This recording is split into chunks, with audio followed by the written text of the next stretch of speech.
Okay, so starting with episode 3, didn't manage to get it into paint in episode 2, but we'll kick right off with that now, and this is how we're going to do it. Okay, so it may look like a lot has happened here off camera, but I can assure you it really isn't as much as it seems. So we know about a lot of this. We got the wheels, tyres and everything sorted, so they're going to have a bit of primer now. We got the engine block is all sorted, although I've got to just get this belt taped back, the tape for the belt joined back in. I've knocked that off. So now we're ready to go into primer. The two things you haven't seen is the exhaust going together. So what I've done here, we know it's 3 parts. There's actually another part as well that it joins.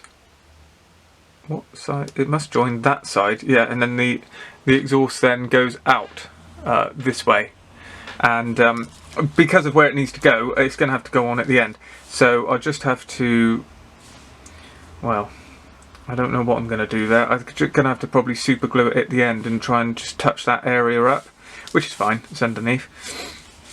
Now what I have done is a few bits in the cab here, because I just wanted to, this was like a natural break. The next part in the instructions is to start building up the cab. So I thought, right, well if we get all this done, then we're good to go. So this is all going to be primed and then all sprayed exactly the same colour. So it makes sense to get it all done, and all that's really in there, it was all a bit too fiddly to film in the way I was doing it anyway, is just putting in the levers, the steering column, the mounts for the instrument panel, and whatever this bit is. Not sure what that is, some sort of canister for something, so who knows what that's for. I also added on some of the bits that I'd left off as well, so these like hooks at the front and some hooks at the back, and now it's all really there. So this one has gone on a little bit longer than I expected, I must admit, but nevertheless I've actually had well over an hour's worth of filming, but some careful editing should, I hope, have brought this one down to a reasonable amount, much like what we had before. So first off, it's time to prime it. Now, because I use a respirator and a spray booth, there's no point really filming this, so I'll just tell you what what I'm going to do in the pressures, and then go on and do it. So I'm using this as a primer. So this is Mr. Finishing Surfacer. So this doesn't hide anything. This isn't gap filling or anything like that. It shows you exactly what you've got there. It gives you a nice smooth coat to start with, and I particularly want to do that especially for the tyres where we're going to paint them rubber black, because I sort of use Tamiya straight out the bottle, acrylic, and I wouldn't prime, but I need to use the MRP rubber black, and that's not going to take very nicely straight onto the plastic, so it needs to bite into primer a little bit more. I'm still undecided on the engine block and the rest of the parts. I've got a feeling this is going to be a dark colour. If it's not black, it's going to be like a dark grey. So I'll do a bit of research on some similar vehicles, and that will probably explain what colour I can get away with. And obviously the exhaust is going to be something like whole red, and then we're weather that off as well. And this is going to be a sand colour. So we'll get into colours when this has actually been primed up, because it's quite interesting for what some of these are. But yeah, there we go. So let's get this one into primer. Right, so before we kick off here, I noticed in the last video I put up, I mentioned about putting a picture up and talked about it and didn't put the picture up. So for those of you who saw that and missed the picture, this is the picture I was talking about, and here you can see all of the stuff I was mentioning with the worn down tyre tread or non-existent tyre tread, a few other small details, camouflage patterns showing there just on the bonnet as well. It's obviously all over it, but I mean it comes out on the bonnet. I'm not sure you'll see in this one the writing on the windscreen, but there's some divisional markings printed onto the windscreen as well, and a Spanish flag over on the left fender. So it's a very interesting picture, and I've put the source in the description, and that's one of the guys who's very helpful on the Facebook group, and I can only reiterate how important it is, if you're interested in any of this, to head over to the Facebook group and join along, because I mean we're just about to get into something now with paint colours, and I've asked a few guys whether I could share the photos, and it's a bit convoluted because, you know, a lot of it isn't their photos. The person who owns this Henschel photo was happy for me to share that. And it gets a bit difficult, so instead of trying to bring them to you lot, I'm going to try and get you lot to go to the Facebook group, and you just need to search in there. If you search for Panzer 1 Henschel 33D, there's loads of information coming up on there. We've even had today old colour swatches of the actual colours that were painted on these German vehicles, and it's very interesting. And you know, this is stuff you don't find by searching on the internet. This is people's collections, and you know, it's a very important resource. So I can only speak highly enough. Now, as we get on to this, I have now primed the Henschel, as we mentioned, and we're ready to go. So I've checked over, everything seems to be in order, and I've had a look at some paint colour call-outs, and without getting too over the top, I want to fix everything into one colour, because I'm going to want to be doing a few German vehicles and they're going to be using the same colour, so I want something I can take from the pot, and for it to be different to my collection of German World War II vehicles. So I'm going to use this Mr. Colour 39, which is their dark yellow or sand yellow. It's for German tanks World War II, but personally I don't think the colour is right for that. It's a bit sandy and a bit bright. It's got a bit of sort of yellow ochre to it, and that's what I've been seeing in these early German colours. We've moved on a little bit now with the new Tamiya range, XF 88, 89 and 90 for some of the later war German vehicles. If I just show you the difference, should be able to see. Of course the green and the brown are going to be different as well, and I've ordered some more Mr. Colour paints, but if you have a look here, this is the new Dunkel Gelb from Tamiya, and this is the sand yellow. I mean, you can't tell much here without spraying it, but you can see the vividness on this side, whereas this is a lot more muted, a lot whiter, a lot duller. And that's what we're looking for. It is a much brighter colour, this early war one. So I think this is very much in the ballpark. So I'm happy with that. Of course, once we've got dust on the model and filters and weathering, it's always going to change, and you can move it to wherever you want really with filters. So that's the colour we're going to spray all of these parts with. That being the non-metallic side of things, so the chassis and everything that you see here is going to get a good coat of this. I did check these tanks, and they're fine, they're good. There is a seam running along the top there, but you're not going to see that. Really all you're going to actually see is the end-on seam, and that was all I was worried about. So I'm going to join those on before I spray, so that they're on there as well, makes life easier. And we've got the wheels primed up. So this is my nifty little way of sorting these out, pushing them into a candle. So these now are going to get, because I'm actually out of tyre black, I like to use the Tamiya stuff, if I'm honest, because it's a bit thicker and goes on well. But all I've got at the minute is the MRP tyre black, so I'm going to use that, and that's the main reason I've primed these, because this needs to go over a primer, if I'm honest, the MRP. It's very thin, isn't really great for this type of job, if I'm honest. Where you want a solid colour going down, this isn't the best, because you've got to put it on, you know, you've got to put so many layers on thin and build it up. It's just, it's fine. It's almost, I see it as a waste of time personally. That's my view on it, but nothing's a waste of time in modelling, is it? So there we go. So these are going to be sprayed in the interim here, and then we'll check back when we're ready to spray everything with that, and we'll start off with the wheel masks. But of course, we've got to spray the rubber black first. So I'll get on with that now, and then we'll pick this up at the next spot.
So here we go, just an update on the Henschel. So I've actually now painted this, as we can see here. We zoom out a little bit. It's all over in the yellow colour. I'll get the right names as we come on to it, because this isn't Dunkelgelb as it would be for the late war German tanks and vehicles. It's a slightly different name. I can't remember what it is, but it's up there on the group, so I will get that information across to here in good time. But as we're going forward, I just wanted to show you, it's always good to show the mistakes. Now, I don't know if we can see that there. Let's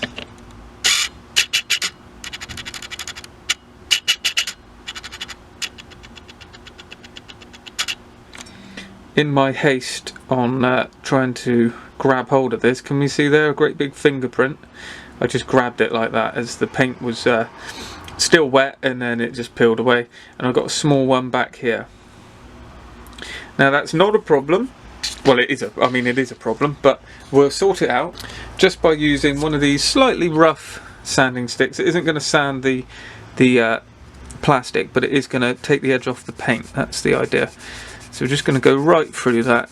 I'm going to leave this, well, I'm actually going to need to spray the rear part that I caught, so unless I'm incredibly lucky, there is a chance. Let's see. I can't believe it. I'm sure I'm going to go through into the primer, because what I've got to do here is obviously sand back until I get through the rough paint. So if that means we have to go back to the plastic, so be it. But obviously once we the paint is not, this roughness is not in the plastic, so we might have to just keep sanding. Starting to get through it there now. I'm actually catching the end of the fender as well. That's the trouble with sanding sticks, I find. Of course, it would have been nice to have not had this issue. Right, what can we see there? It's starting to get there. If I just catch this rear bit, this will be more sensible. So I was going to leave it. If it had just been that box, I would have sanded it back and then glued everything on and sprayed it when we start to actually do the final coat. But because I've got this bit at the back here, I'm going to need to crack the paint out. So we'll spray that and spray it up, so we're all sorted in one go. But as you can see, this is basically the idea. You smooth it back with your sanding sticks, going through general grit, and then just respray it. You won't need to then re-prime again. It's already sort of taken care of. So I'll get that sorted, and then we'll be moving on to the cab and potentially the cargo deck as well. And I think it's also worth showing you the outcome of using the wheel mask, which is looking pretty good there now. So I've put the rear wheel on there, the rear tyre, but that still comes off. So we're sprayed around there. It's a bit messy on the inside, but of course you're not going to see that. So my intention was, just as you look down, to see that it's actually yellow inside there. And then we've got a nice tight circle there. And it's pretty good on the outside. So when we start to get any dust effects, if there's a little bit of misalignment on the spray mask, I think it's the one I did on camera, I couldn't get it right, I lifted it up. It's this one, it goes out a little bit, but you can see how effective it is. It's really nice to get that sharp line, and then you don't need to worry. So these can actually be glued straight onto the chassis once it's all sorted, and then we don't need to worry so much. And there's the front singular wheels, which again are very nice. Didn't spray them on the back, which is something I've just realised. So I need to respray the chassis anyway. So I'll actually spray them on the back, because you are going to see that because of how open the front is. So there's an important lesson. Make sure you do the backs. But there we go. You can see the difference. Very, very nice. Okay, right. Well, it obviously looks like we've jumped ahead considerably. And I suppose in one way we have, in another way not so much, because whereas it was almost about maybe getting on for nearly 10 hours work to get the chassis sorted with the wheels done and everything there cleaned up, the superstructure has been probably 3 hours work. So it's considerably different. Everything is fitted together very well. It's just been a lot of cleanup. It's mould lines. Everything's got mould lines, so you've got to clean it around, and once you're done, it's sorted. Didn't film it because I wanted to plough on with it, and plus it was just a lot of sanding. So as far as anything else is concerned, where the instructions say to place the part, you know, you place it in and it's fine. Now, one thing I thought that was quite interesting is you may realise this is quite a big vehicle, and it was a bit lost on me just how big it is. And to put it in perspective, for those of you who know, this here is a Famo, and it's a very similar size. And the interesting point about the Famo, when I measured it up, is it's longer than a Panther tank, and it's about the same length as a King Tiger. And it seems as though it isn't, but if you think, you know, you get 5 people sat across the back here and 4 across the front, that's obviously a very big truck. This one is extremely close in size. It's almost the same width, which really surprised me.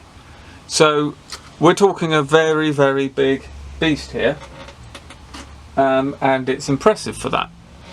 Now, before any of you get potentially upset that I skipped ahead so far, the good news is that that's not really the case, because none of this is glued in, and in fact it's all pretty much slots in quite a clever way, and we're more or less back to where we were. So all I've really done after the chassis is build the whole of the cargo deck, which is, like I said, just straightforward. You got the holes there, it shows you where to put it, you build a box, sand the free sides, glue it on, and on it goes. And you just kind of move through the instructions, and it really was an hour's work, this, including the cleanup time. I've still got to do the spare tyres, which we go, oh, well, they slip right through, but they just go in there, and they've got a little clip that holds them in. And that's that. Now, that was relatively straightforward, and as you can see, we can paint that from all angles. Did have to do a little bit of filling just on some ejector pin marks on the inside of the faces that you're going to see. That was simple with a dab of super glue and then sand it flush. The cab is just really put together again, which is 4 parts. Left off the cushions, so they slot in quite nicely. These are going to be black, so it's obviously a lot easier to paint those off, and they do just slot in. So once this is painted in the yellow colour and then the cushions are black, it's just a simple case of just attaching them on, and then they'll be in there like that. That's no problem. The test fitting is key to this. Now, it does slip over all of this quite well, and these parts here, which I actually nearly clipped off, it's where this part joins on and then it sits out a bit. You've got this kind of weird like Tetris shape there. Actually, there's a cutout in these, which is there for it. So when it slots over, quite impressively, once you've got it all pushed up, it slots over quite stiffly. You've got to find, you know, a good bit of the chassis to be able to push it down with, and that then gives you a very nice join. So that's a clever way of doing that. And then again with the bonnet, it's a similar fashion. It kind of goes in about 5 ways wrong and 1 way correctly, and when you find it with a bit of manoeuvring, you've got a good join like that, and you just have to pinch it down at the bottom and it's fine. Then the radiator slips in again in a similar fashion, and you've got a really good sort of tight join there. And then we've got the windscreen, which is needs the glass put in, so obviously I'm going to paint it and put the glass in afterwards. I will try and paint up the black seals as well around if I can, so that goes on like that. Starts to give us the effect of quite a large, odd looking truck. Now this is the one bit I did need to sort out. There was a raised lip like we've got here. We've got a raised lip running here, There was one back there, and it doesn't have a corresponding lip on the inside, so it actually sat back that way a bit too much, so I just cut it off. And then now it lines up quite nicely. I suppose if you're looking at reference, that is a little bit unrealistic, the way they've done the canvas texture. It's quite a lot thinner and a lot looser, but you know, you can't have everything, I don't think. You do also get, as clear parts, you get the covers, the window covers, as well as the doors. The doors are separate as well, so they just go on, but I'm wondering if I'm going to have one open or if I'm going to put a driver in there, as it's going to be a sort of train, you know, it's going to be pulling something, so it really would be better to show it as it's moving rather than a sort of static vehicle with people looking in. But as you can see, that's where we are. Now, what I have done is gone ahead and I've completely cleared the instructions, so everything now is glued one way or another to something else. I've got a few bits to put in the cab, where we've done the steering wheel like I mentioned before. We've finished that off obviously before we glue this on. Now the next step, and I'm going to save this, well, I'm going to do it in the interim, but we'll show this in the first part of the next side of this video where we start to build the flak. We'll just have a quick recap on how the Henschel's looking, and by that point I hope to have all of these parts glued and all together, so that all that needs to be done then is the camouflage. And how I'm going to go about that is all of the undersides, so the insides of the fenders and the underside of the cargo deck and everything that is like that is going to be sprayed completely with the same colour like we did at the start with C39, and then feather that up the sides so that then it can all be glued on. Potentially, probably actually not the cargo deck, I'd spray that separately, but where it's going to get tricky is with around the bonnet and this.